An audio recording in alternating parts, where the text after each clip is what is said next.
أحسن الله إليكم. في سفر فاتتني صلاة المغرب فدخلت مع الإمام في صلاة العشاء بنية المغرب، ونسيت أني أصلي معه المغرب، ولم أتذكر إلا في التشهد الأخير، فأكملت صلاة العشاء معه، وصليت العشاء مرة أخرى بعد أن صلوا، ولكن ركعتين لأني مسافر، فهل تجزئ صلاة المغرب معهم والتي أكملتها 4؟ لا، هي لا تجزي عن المغرب، لأن المغرب إنما هي 3 ركعات. ولو أنك لما صلى الإمام ولم تذكر إلا وأنت في الرابعة،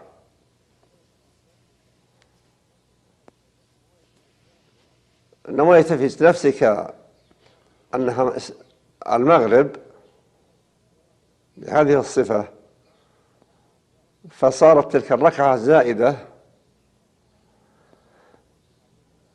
لغوا في هذه العبادة، فأرجو أن تكون الصلاة صحيحة، لكن وقد مضى المضى أرى لك أن تعيد صلاة المغرب. أحسن الله إليكم.